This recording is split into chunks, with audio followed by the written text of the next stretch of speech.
Well,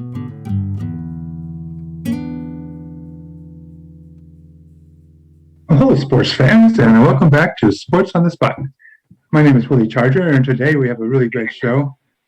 Nick James is going to be with us right at the stop, and later on we're going to have Lenny and Ronnie who are going to join us with their lowdown and rundown. Lots of stuff going on in the sports world this past weekend. Nick, what was your big takeaway that you can think of? Willie, it was pretty amazing to see both of the big market New York teams, the Jets and the Giants, come away with their first win. It's bound to happen at some point in the season, but the Jets, they had the Titans on the ropes. The Titans fought back. The Jets were able to close it out. It was crazy seeing the Giants. I was texting Ronnie during that game, heckling him the whole time, and they come out and get the ball and drive it to beat New Orleans in the first drive of overtime. It's a pretty wild weekend, Willie. Crazy. The Jets have 7 sacks or something like that in that game. Amazing. They were all over him. I mean, they had 2 wide receivers out, but it didn't seem to matter at the end of the fourth quarter. Tannehill was all over the place with the ball. What'd you take away, Willie? Well, believe it or not, it wasn't football. I was watching the Paris-Roubaix bicycle race in northern France up and along the border with Belgium. So one-day endurance race. It was great. It was raining. It was mud. There were crashes. I have to go over these cobblestones towards the end. Oh, there were a few crashes. There were crashes galore. The guy who won it, this guy, Italian racer, Sonny Cabrelli, was so happy at the end that he was able to actually survive. Great pictures of him elating at the end. I just wanted to let people see what the thrill of victory can be all about as far as professional cycling goes. I could talk all day about cycling because, I love the sport, but I want to give Lenny a chance to do his lowdown. So take it away, Lenny. There's a growing movement in the NFL for players to represent themselves in contract negotiations without the help of an agent. A lot of people are wondering if, in general, that's a good idea from a player's perspective. Well, I've got some pretty strong feelings on that issue, and I'm going to lay out a clear-cut case that I think will sway you. There are, of course, complex legal and financial variables at play, but I'm going to do my best to dumb it all down for you. I think you deserve that. The big question here really is this. How do contracts for athletes who negotiate their own stack up against those who used agents? And it's not really a matter of opinion. The answers are in data. Let me tell you what I did. I created a spreadsheet of 25 players who have self-represented in recent contract negotiations. As a control group, for each of those players, I found a comparable player with very similar attributes according to a variety of metrics such as age, position, game stats, salary in prior years, and so forth. 15 data points in all. Now, the players in this second group had negotiated their contracts via the traditional model, using an agent. For each player in both groups, I then entered the most important terms of their contracts, including base salary, bonuses, length of contract, and so forth, about 10 more data points. I picked a cool font, color-coded rows, columns, and cells to create a cooler visual look, and I put some values in bold and/or italics for emphasis or clarity. I also created a pie chart and a bar graph. From there, I went back to the data. I applied formulas for median and average in order to compare the overall favorability of contracts between these two groups. And I discovered something very revealing and quite unexpected. I'm just kidding. I didn't really put a spreadsheet together. I mean, who's got time for all that? I know I don't. So my position on this comes from something else I excel at, if you'll pardon the pun. And that's good old-fashioned, you guessed it, common sense. And my position is this. It all depends.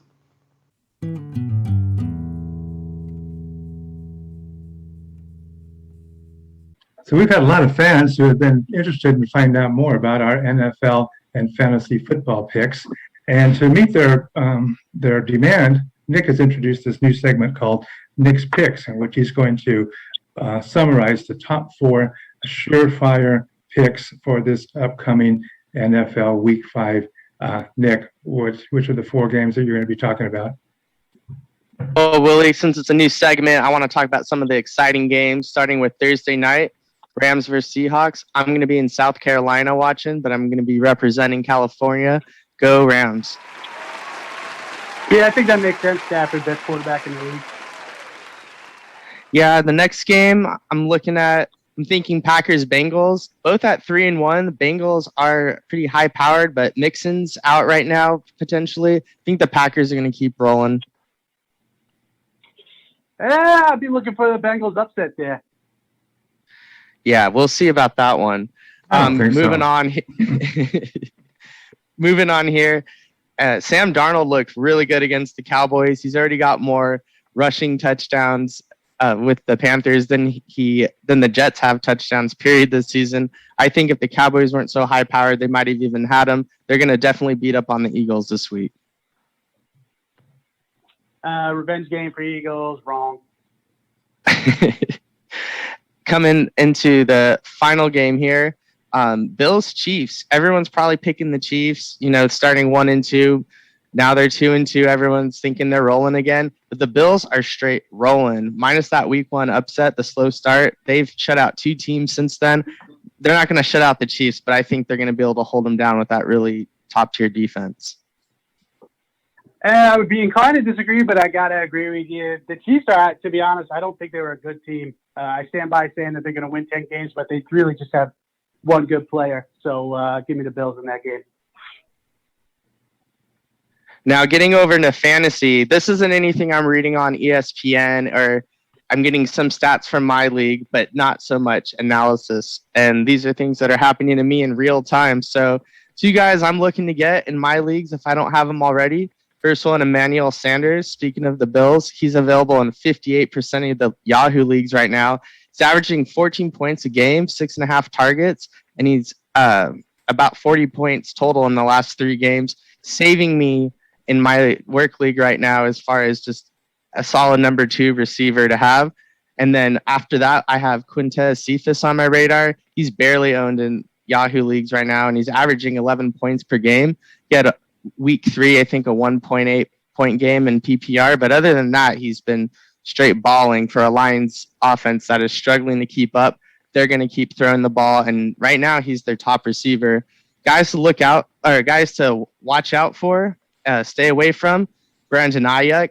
I'm about to change my team name to Brandon I Suck, because this guy is straight losing me games. He has 11 targets and barely 19 points in 4 total games. He had 1 breakout game and then less than 2 points in the other 3 pretty much, or less than 3.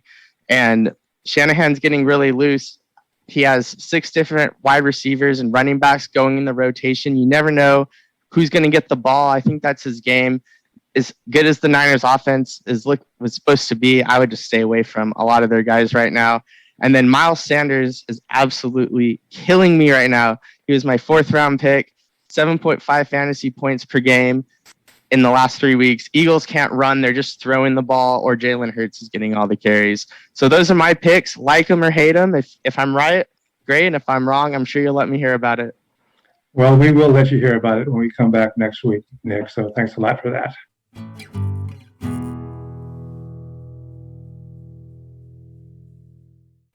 Well, unless you've been living in a cave the last few days, you know that tonight's the big Monday night game between the Chargers and the first place Raiders for the AFC West. We're not going to be talking about that game tonight because it hasn't happened yet.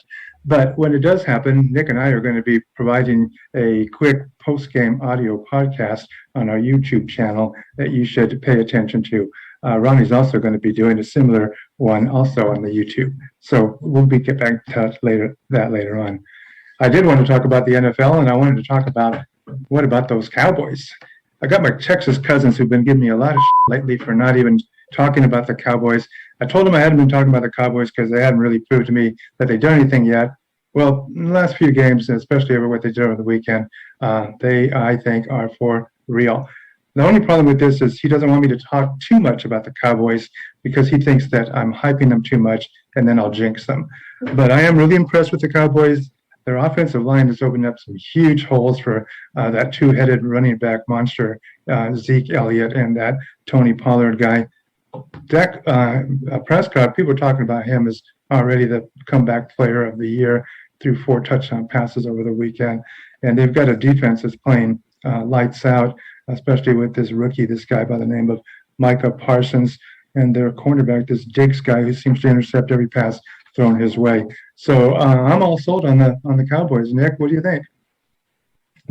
There's no doubt in my mind they're going to be competing for the division. Whether they can hang with the Washington defense with Chase Young all over the field, it's going to be hard to say. as far as that lights out, I mean, I mentioned it earlier. Carolina was in that game, and if their offense wasn't so good, Carolina might have ended up winning. So Dak definitely going to be the comeback player of the year. He was on pace like this last year. Ron, what do you think? Do you think the Giants are even going to have a chance against the Cowboys in any of the games they play? Yeah, I think they're going to have a chance. They did show me something this past week. I'm not too confident, I'll tell you that much. The Cowboys have definitely separated themselves as the favorite in the division. I don't think even Washington at this point, we can really, kind of put them above Giants and Eagles. So to me, it seems like it's kind of Cowboys at the top.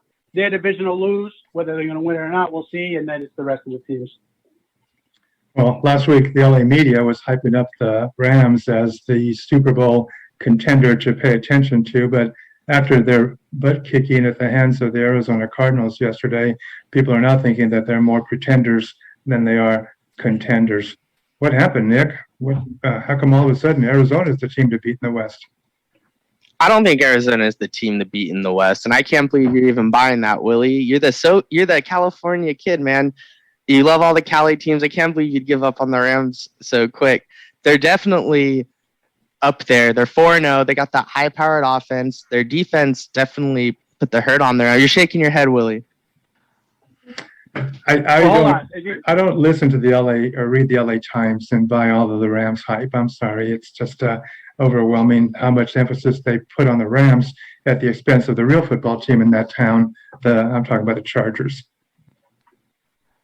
Can't argue with you there. I don't know. The fact that the Rams, I got to just say, though, the fact that the Rams were 3-0 going into this game with a brand new quarterback says a lot. Rams fans have been given a gift with those wins. And we saw on Sunday that Stafford was out of sync with his receivers because it's only their fourth game. So they met a little bit of adversity.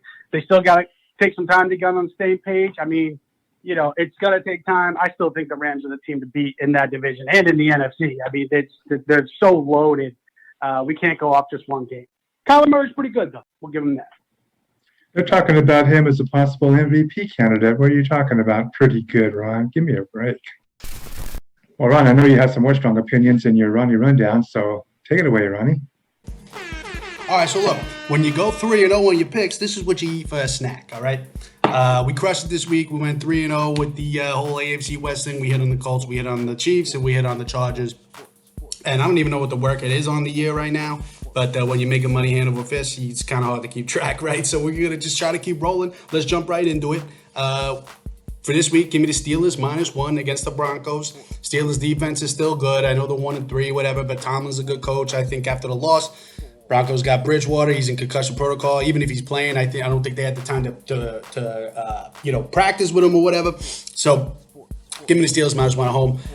Titans -4 at the Jaguars. Jaguars stink. And then on top of that, you got the whole Urban Meyer thing going on here with the video of the girl, grinding on him. Look, I don't know what Urban Meyer's doing. I mean, if you want to turn your own restaurant into a brothel, doing a viral video is not the way to go about it. You should have told me. I could have helped you out with that because, Bobby Bonaduccio back home, he did the same thing, kind of. He had a restaurant that he opened up called the Parm Farm, and it was like Parm everything. You could get like tacos Parmesan, General Chow's chicken Parmesan, and whatever you want Parmesan. It didn't really work out. He called up a couple girls. They started coming in, and the rest is history, and now the business is booming. So, Urban, get it together, right? And the last pick, I'm going Giants +7. And look, I have not picked a Giants game yet to this point, so I don't care if you want to call me biased. I mean, and look, if the pick doesn't hit, you're more than welcome to say that was a stupid bias pick. But I think the Giants are going to cover +7 in the division game. They showed me a lot of heart last week. Look, I'm not saying they're going to win a game, but I think they at least showed a desire to win. And in a division game like that, I'll take the 7 points. So we'll go Steelers -1, Titans -4.5, and Giants +7. And good luck. Let's try to go 3-0 again, and I'm going to have my steak.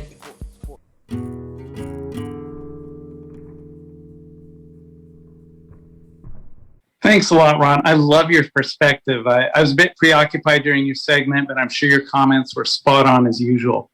So we're going to dig into our digital mailbox again, which was overflowing as usual. This time we just pick one from random. So I'm going to read it to you.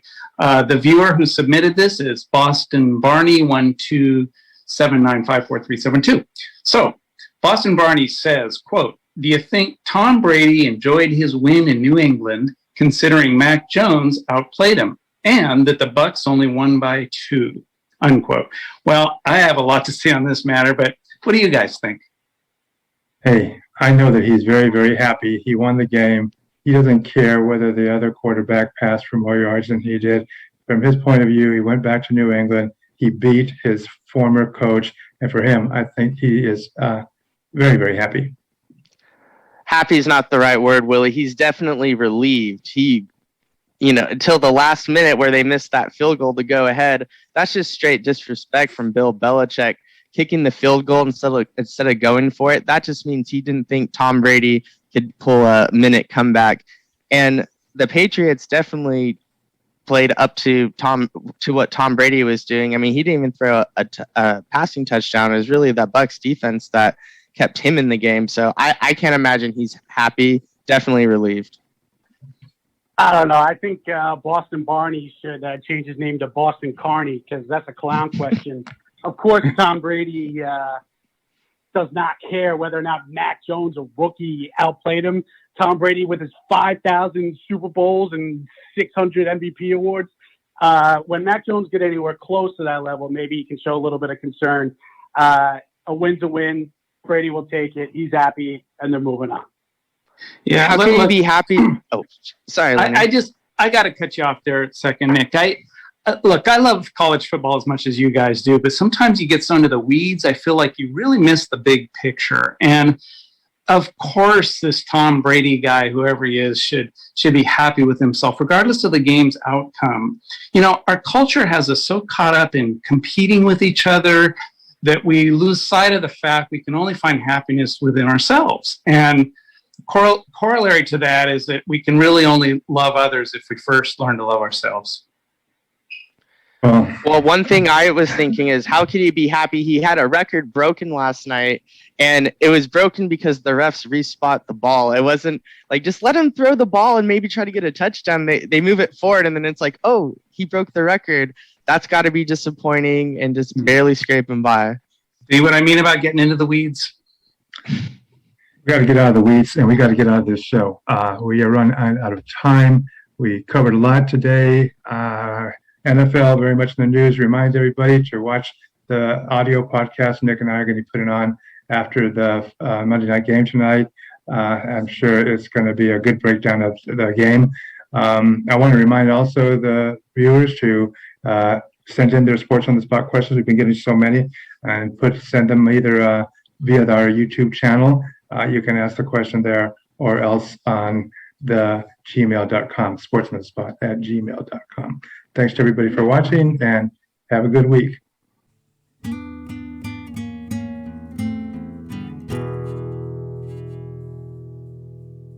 Unbelievable.